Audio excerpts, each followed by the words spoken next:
Architecture at Technological Institute of the Philippines, Cubao, Quezon City from 2012 to 2017. In the year 2022, he enrolled in the Review Center of the Design Environment Profession, CDEP, in Quezon City. Because of his hard work and determination, he passed the architecture licensure examination on June 18 to 20, 2022. For his work experiences, he had 280 hours of on-the-job training at Arcades Global Excellence Center, Manila in May 2016.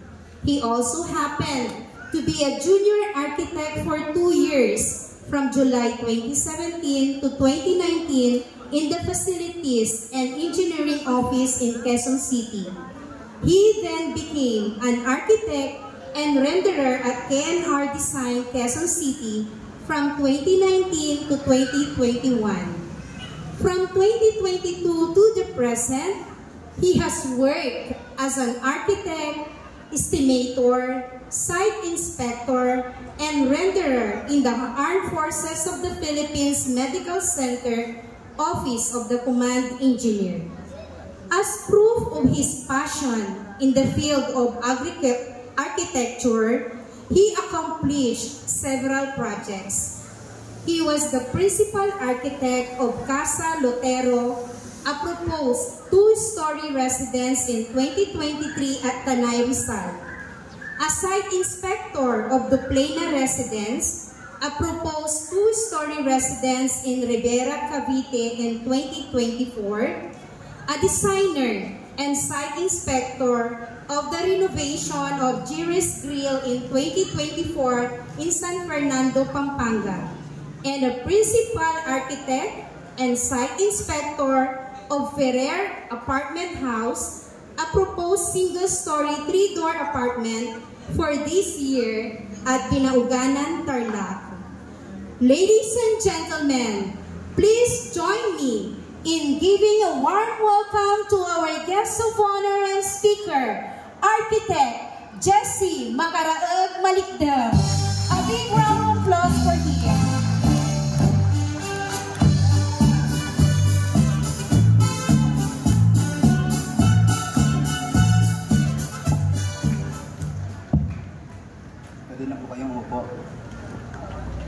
Maraming salamat, Ma'am Evelyn Valencia, sa napakagandang pagpapakilala sa akin.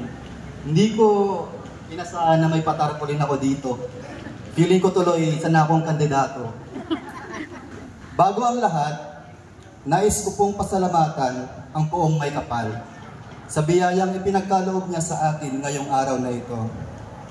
Binigyan niya po tayo ng magandang panahon at ligtas tayong nakarating upang ipagdiwang ang mahalagang araw ng mga magsisipagtapos. Sa bumubuo ng Pulong Elementary School, sa ilalim ng pamumuno ni Sir Romeo B. Inco, sa mga nagpipitagang mga DepEd officials headed by School Division Superintendent Dr. Fatima Arbuado, at sa pamumuno ng ating punong barangay, Honorable William K.D., sa aking mga minamahal na guro, sa mga magulang, at sa mga mag-aaral na magsisipagtapos na ito, isang mapagpalang araw sa inyong lahat. Maaari ko po bang mag-request sa mga students na sabihin sa mga katabi ninyo na ngayong araw na ito, tayo ang bida dito. Sabihin niyo po.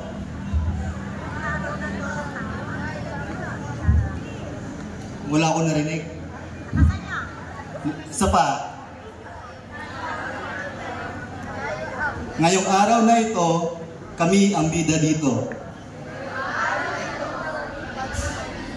Okay po. Ako po ay lubos na nalulugod na isa ako sa naimbitahan sa araw na ito upang magbigay ng inspirasyon sa mga mag-aaral na patuloy na nangangarap para sa kanilang kinabukasan. Sapagkat sa tema natin ngayon na ang henerasyon ng pagkakaisa, kaagapay,